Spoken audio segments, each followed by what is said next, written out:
Hello sweet arts welcome to the edit. So இன்னைக்கு வந்து அந்த ஐ எடிட் தான் போடலான்ட்டு இருந்தேன். பட் அதாவது போஸ்ட்டில் போட்டிருந்தேன்ல. ஸோ ரெக்கார்ட் பண்ணுறப்போ அது அப்படியே கட் ஆகிடுச்சு. அதனால இன்றைக்கி நான் இதை போஸ்ட் பண்ணுறேன், அட்ஜஸ்ட் பண்ணிக்கோங்க. ஸோ இது பார்த்திங்கன்னா ரொம்ப ஈஸி தான். ஃபர்ஸ்ட்டு வந்து பின்ட்ரெஸ்ட் போய்ட்டு நம்ம இமேஜஸ் வந்து டவுன்லோட் பண்ணிக்கலாம். பின்ட்ரெஸ்ட் PINTEREST நீங்கள் ப்ளே ஸ்டோரில் போய்ட்டு செக் பண்ணிங்கன்னா கிடைக்கும் தெரியாதவங்களுக்கு. ஸோ இமேஜஸ் வந்துட்டு இந்த மாதிரி இமேஜஸ் வந்துட்டு நம்ம டவுன்லோட் பண்ணிக்கலாம். மெயினாக வந்து பிளெயின் பேக்ரவுண்ட், ஒயிட் பேக்ரவுண்ட் இருக்கிற மாதிரி நீங்கள் டவுன்லோட் பண்ணிக்கோங்க. நான் வந்து சொல்கிறேன். ஸோ உங்களுக்கு பார்த்தீங்கன்னா அந்த இமேஜை சுற்றியும் ஒயிட்டாக இருக்கணும். அந்த மாதிரி பாருங்கள். ஸோ இதில் நிறையா வரும், இமேஜஸ் வரும். எது வேண்டான்னு சொல்கிறேன். ஸோ இந்த ஃபுல் இமேஜ் வர மாதிரி சைடில் கட் ஆகாமல் அந்த மாதிரி இருக்கணும். 3/4 இருந்தாலும் இந்த மாதிரி இருந்தாலும் பரவாயில்ல, பட் கட் ஆகக்கூடாது. நான் இந்த இமேஜ் யூஸ் பண்ணேன், பட் நல்லா வரலை. ஏன்னா ஐ மீன் உங்களுக்கு டெமான்ஸ்ட்ரேட் பண்ணுறதுக்காக அது ஒன்றும் பண்ணினேன். அது எப்படின்னு சொல்கிறேன் பாருங்கள். ஸோ இமேஜஸ் பாருங்கள், இந்த மாதிரி உங்களுக்கு வந்து ஃபுல் சைஸில் இருக்கணும். அந்த மாதிரி ஃபுல் சைஸ்னால் எங்கேயும் கட் ஆகாமல் சைட்லலாம் கட் ஆகாத மாதிரி. ஸோ இந்த இமேஜஸ் எல்லாம் கண்டிப்பாக நோ தான். ஸோ இமேஜ் வந்துட்டு இப்போ நம்ம டவுன்லோட் பண்ணிக்கலாம். டவுன்லோட் பண்ணிவிட்டு நம்ம வந்து டேரெக்டாக இன்ஷாட்டில் போய்ட்டு எடிட் பண்ண போகிறோம். உங்களுக்கு நிறைய இமேஜஸ் இருக்கும். இதெல்லாம் உங்களுக்கு எது பிடிச்சிருக்கோ அதை வந்துட்டு டவுன்லோட் பண்ணிக்கோங்க. மேக்ஸிமம் 9:16 ரேஷியோவில் சென்டர் பார்ட்டில் இருந்ததுன்னா ரொம்ப ஈஸியாக இருக்கும்.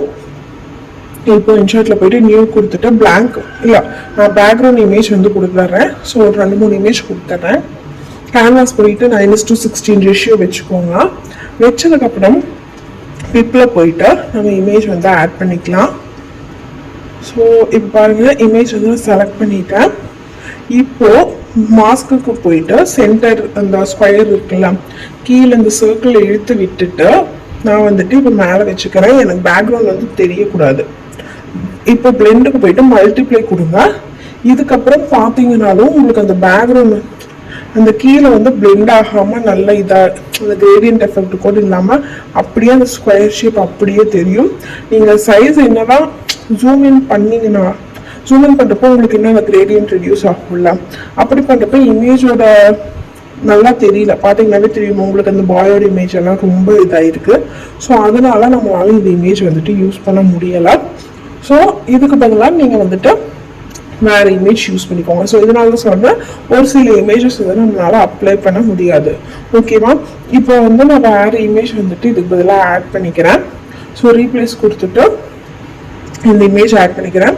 ஸோ இது பாருங்கள், இது வந்து ரீப்ளேஸ் கொடுத்தங்காட்டி அதில் இருக்க எஃபெக்ட் எல்லாம் அப்படியே இருக்கும். ஸோ இப்போ நம்ம மேலே பாருங்கள், இன்னொரு தடவை காப்பி பண்ணிட்டீங்கன்னா உங்களுக்கு அந்த இமேஜ் வந்து இன்னும் கொஞ்சம் டார்க்காக வந்துடும். ஸோ அப்போ வந்துட்டு இன்னும் கொஞ்சம் நல்லாயிருக்கும். ஸோ இப்போ ஃபர்ஸ்ட் வந்து மாஸ்க்குக்கு போயிட்டு நான் பாருங்கள் இந்த ஸ்கொயர் வந்து இன்னும் கொஞ்சம் கீழே வந்துட்டு குறைச்சி வச்சுக்கிறேன். கரெக்டாக இந்த ஃபோட்டோ ரெண்டு பேர் ஃபோட்டோ தெரியுற மாதிரி வச்சுட்டு இப்போ மறுபடியும் காப்பி கொடுத்துக்கோங்க. இப்போ வந்து இமேஜ் வந்து நம்மளுக்கு ரெடி ஆகிடுச்சு. இந்த டெக்ஸ்ட் இதில் நான் யூஸ் பண்ணியிருக்க டெக்ஸ்ட்டு வந்துட்டு ஃபாண்ட் வந்துட்டு நான் கொடுத்துட்றேன். ஃபாண்ட்டு, இந்த இமேஜ் எல்லாமே. இதுக்கப்புறம் நான் வந்துட்டு இந்த பேக்ரவுண்ட் இமேஜ் ஒரு 2-3 கொடுத்துருக்கேன். ஒரு சில இன்ஷாட்லேயே இருக்குது, அதுவும் நான் வந்துட்டு உங்களுக்கு காட்டுறேன். ஸோ இது வெயிட் பண்ணி பாருங்கள். ஸோ இது ஒரு இமேஜ், இது நான் கொடுக்குற இமேஜ். ஸோ இதுலேயே நீங்கள் வந்து இன்ஷாட்டில் எப்படி பண்ணலான்னா, நீங்கள் வந்துட்டு ரீப்ளேஸ் மெட்டீரியல்னு இருக்கா, மெட்டீரியலை போயிட்டு கீழே மூவ் பண்ணிங்கன்னா உங்களுக்கு இங்கே இந்த மாதிரி ஒரு சில மெட்டீரியல் எஃபெக்ட் இருக்கும் மெட்டீரியல்ஸ்லாம். ஸோ இதில் ஒன்று இருக்கும், பிக்சரில் இது இருக்கும். இதே நீங்கள் இந்த சைடு மூவ் பண்ணிட்டு வந்தீங்கன்னா மெட்டீரியல்லே நீங்கள் மூவ் பண்ணிட்டு வாங்க. க்ரீன் ஸ்க்ரீன் இருக்கும். க்ரீன் ஸ்க்ரீனுக்கு பக்கத்தில் உங்களுக்கு வந்துட்டு பேக்ரவுண்ட் ஒரு ஆப்ஷன் இருக்கும், பேக்ரவுண்டு. ஸோ இதில் கீழே மூவ் பண்ணிட்டு வந்தீங்கன்னா இதில் உங்களுக்கு இந்த டெக்ஸ்சர் எஃபெக்ட் வந்து பார்த்தீங்கன்னா உங்களுக்கு வந்து மூவ் ஆகிற மாதிரி இருக்கும். ஸோ இந்த பேப்பர் பேக்ரவுண்டில் வந்து ரீல்ஸ்க்கு வரும்ல அந்த மாதிரி இருக்கும். ஸோ உங்களுக்கு எது வேணுமோ அதை யூஸ் பண்ணிக்கோங்க. நான் வந்துட்டு பெட்டர் இதுலேயே இருக்கேன். நான் உங்களுக்கு ஒரு 4-5 மொத்தமாக சொல்லியிருப்பேன். ஒரு 3 இமேஜ் வந்து நான் உங்களுக்கு கொடுத்துருக்கேன். உங்களுக்கு எது பிடிச்சிருக்கேன் ஆட் பண்ணிக்கோங்க. மியூசிக், மைண்ட் மியூசிக் பண்ணிங்கன்னா உங்கள் மொபைலில் இருக்க சாங் வரும். நான் வந்துட்டு எக்ஸ்ட்ராக்ட் ஆடியோ ஃப்ரம் வீடியோ கொடுத்துக்கிறேன். இப்போ டெக்ஸ்ட் வந்துட்டு நான் வந்து ஃபுல்லாமே அப்படியே காப்பி பண்ணிட்டேன். ஓகேவா? ஃபுல்லாமே காப்பி பண்ணதுக்கப்புறம் நம்ம வந்து சாங்கை வந்து ஆட் பண்ணுறோம்ல. ஸோ அதுக்கு மேலே டெக்ஸ்ட்டை ஆட் பண்ணிக்கிறேன். டெக்ஸ்ட் செலக்ட் பண்ணிட்டேன். ஸோ இது வேற ஒரு கலர் கொடுத்தா அது அப்படியே இருக்கு. ஸோ இப்போ நான் வந்து எல்லாத்தையும் வந்துட்டு அப்படியே ஆஃப் பண்ணிக்கிறேன். ஸோ டெக்ஸ்ட் வந்து நான் ஒயிட் கொடுத்துக்கிறேன், சாரி பிளாக் கொடுத்துக்கிறேன். பேக்ரவுண்ட் ஒயிட் இருக்கிறங்காட்டி பிளாக் கொடுத்துக்கோங்க. ஸோ க்ளோ எஃபெக்ட் நீங்கள் ஆட் பண்ணால் பண்ணிக்கோங்க, இல்லைன்னா ஆஃப் பண்ணிக்கோங்க. ஷேடோவும் அதே மாதிரி தான். தென் டெக்ஸ்ட்டில் வந்துட்டு எடிட் பண்ணுறதெல்லாம் பண்ணிக்கோங்க. ஸோ கரெக்டாக எந்த அளவுக்கு வேணுமோ அந்த அளவில் டெக்ஸ்ட் வச்சுக்கோங்க. இப்போ நான் டெக்ஸ்ட்டை ஃபுல்லாக எஃபெக்ட் ஐ மீன் நார்மலாக அந்த இதெல்லாம் எடிட் பண்ணதுக்கப்புறம் கொஞ்சம் சைஸ் இந்த மாதிரி ஜூம் கரெக்டாக பண்ணி கீழே கொண்டு வந்து இந்த மேஜிக் கீழே வச்சுட்டு இப்போ audio extract audio from video கொடுத்துட்டு நான் வீடியோ செலக்ட் பண்ணேன். எனக்கு டேரெக்டாக ஆடியோ வந்துட்டு கிடச்சிடும். இப்போ வந்து இந்த ஆடியோ வந்துட்டு நீங்கள் ஏதாவது எடிட் பண்ணுறதுனா பண்ணிக்கோங்க. எனக்கு ஸ்டார்டிங் இந்த தேவையில்லை, நான் எடிட் பண்ணிட்டேன். அதை வந்துட்டு கரெக்டாக இதே மாதிரி கொடுத்துக்கோங்க. ஆடியோ எவ்வளோ தூரமோ அதே தூரத்துக்கு அந்த இமேஜையும் எக்ஸ்டெண்ட் பண்ணிக்கோங்க. இதுக்கப்புறம் பிப்பு டெக்ஸ்ட்டு பிப்பு எல்லாமே வந்துட்டு வீடியோ எனக்கு கொடுத்துக்கோங்க. ஓகேவா? ஸோ இதுக்கு வந்து அனிமேஷன் ஆட் பண்ண மறந்துட்டோம் டெக்ஸ்ட்டுக்கு. ஸோ எடிட் போயிட்டு நம்ம வந்துட்டு அனிமேஷன் வந்துட்டு ஆட் பண்ணிக்கலாம். இதில் பார்த்தீங்கன்னா நம்ம வந்து இந்த மாதிரி போட முடியாது. இந்த 5 செகண்ட்ஸ் மட்டும்தான் உங்களுக்கு போகும். அதனால ரொம்ப ஸ்பீடாக போகிற மாதிரி இருக்கும். அதனால நான் வேற எஃபெக்ட் யூஸ் பண்ணியிருப்பேன். சிங்கிள் லெட்டர்லேயே செகண்ட் லைனில் பார்த்தீங்கன்னா உங்களுக்கு வேற வரும். ஸோ எடிட் போய்க்கிறேன்.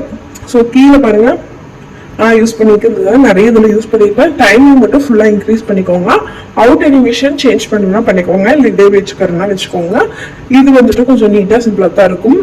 உங்களுக்கு அந்த லெட்டர் பை லெட்டர் வரதை விட இது கொஞ்சம் நல்லா இருக்கும். இப்போ இமேஜ் நிறைய வீடியோ வரல கொடுத்துட்டேன். இப்போ வந்து நான் ஓவர்லே வந்து ஆட் பண்ணிக்கிறேன் இந்த பிளாக் ஹார்ட்டை. ஸோ வீடியோ வந்துட்டு ஆட் பண்ணதுக்கப்புறம் உங்களுக்கு பார்த்தீங்கன்னா இதில் பிளெண்ட் பண்ண போகிறோம். நார்மல் ஸ்க்ரீனோ லைட்டோ கொடுக்க போகிறது இல்லை. இதில் பாருங்கள் மல்டிப்ளை இல்லை ஓவர்லே கொடுத்தீங்கன்னா இதாக இருக்கும். டார்க்கன் இல்லைன்னா மல்டிப்ளை தான் கொடுக்கணும். ஸோ இது கொடுத்ததுக்கப்புறம் உங்களுக்கு வந்துட்டு இதை எக்ஸ்டெண்ட் பண்ணணும்னா டூப்ளிகேட் பண்ணிக்கோங்க, இல்லை இதுவே கரெக்டாக இருந்ததுன்னா வச்சுக்கோங்க. இந்த வீடியோவில் ஆடியோ இது இருந்ததுன்னா அதை ஆஃப் பண்ணிக்கோங்க.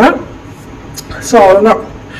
ஒரே ஒரு சின்ன இது மட்டும் இருக்கும். அதாவது நான் வந்து டெக்ஸ்ட்டுக்கு வந்துட்டு ஒரு எஃபெக்ட் மட்டும் யூஸ் பண்ணியிருப்பேன். என்னன்னா க்ளோ எஃபெக்ட் நினைக்கிறேன். ஸோ டெக்ஸ்ட்டுக்கு போய்க்கோங்க. டெக்ஸ்ட்டுக்கு போயிட்டு அதில் வந்துட்டு எடிட் கொடுத்துக்கோங்க. எடிட் கொடுத்துட்டு க்ளோ போயிட்டு பிளாக் கலர் ஃபுல்லாக வைக்காதீங்க, வேல்யூ கொஞ்சம் குறைச்சிட்டிங்கன்னா உங்களுக்கு நல்லாயிருக்கும். ஸோ அதுதான் வீடியோ சூப்பராக ரெடி ஆயிடுச்சு.